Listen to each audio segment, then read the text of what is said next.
हम बहुत थक गए हैं और भूखे भी हैं और गांव बहुत नज़दीक है। बंटी, तुम चुपचाप जाओ और हमारे लिए थोड़ा खाना और पानी ले आओ। और हाँ, किसी को पता नहीं चलना चाहिए कि तुम कहाँ से आ रहे हो और कहाँ जा रहे हो। बंटी ने पोटली की तरफ एक लंबी नज़र डाली जहाँ अमित और चंदन बैठे थे। उसके मन में एक क्षणिक विचार आया, लेकिन उसने उसे झटक दिया। ठीक है, तुम लोग यहीं रुको और पोटली का ध्यान रखना। मैं अभी जाता हूँ और बिना किसी को शक हुए जल्दी वापस आता हूँ। बंटी भोजन लेने के लिए गांव की ओर निकल पड़ा, जबकि अमित और चंदन पोटली की रखवाली करते हुए उस चमचमाते धन को देख रहे थे जो उनकी नियति को हमेशा के लिए बदलने वाला था।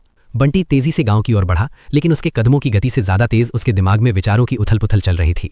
जैसे ही वो गांव की सीमा में पहुंचा, जहां लोगों की चहल पहल शुरू हो गई थी, सोने की पोटली का विचार उसके मन पर हावी होने लगा। वो खुद से बुदबुदाया, अमित और चंदन ने कहा था कि बराबर बांटेंगे, लेकिन ये तो इतना सारा सोना है, क्यों न ये सारा मेरा ही हो जाए। मैं क्यों 2 हिस्सों में बांटूं? अगर मैं अमीर बन गया तो मुझे कभी किसी की जरूरत नहीं पड़ेगी। लालच की भावना ने उसे बुरी तरह जकड़ लिया। बंटी ने सोचा कि अगर वो इस सोने को अकेले पाले तो वो एक शानदार जीवन जी सकता है।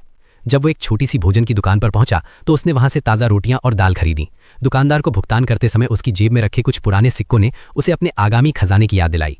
तभी उसके दिमाग में एक भयानक विचार कौंधा। उसने पास की एक जड़ी बूटी बेचने वाली बूढ़ी औरत को देखा।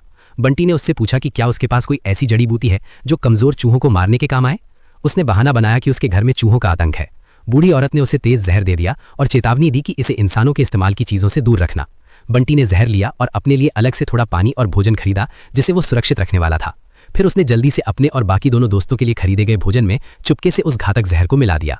उसने सोचा, जब मैं वापस जाऊंगा तो हम तीनों खाएंगे। अमित और चंदन मर जाएंगे और मैं उनके अंतिम संस्कार के बाद सारा सोना लेकर हमेशा के लिए यहाँ से चला जाऊंगा। अपने भयानक काम को पूरा करके बंटी के चेहरे पर एक अजीब सी मुस्कान थी। वो जानता था कि उसने क्या किया है और अब वो जहरीला भोजन लेकर जंगल की ओर लौटने लगा, जहां अमित और चंदन बेसब्री से उसका इंतजार कर रहे थे।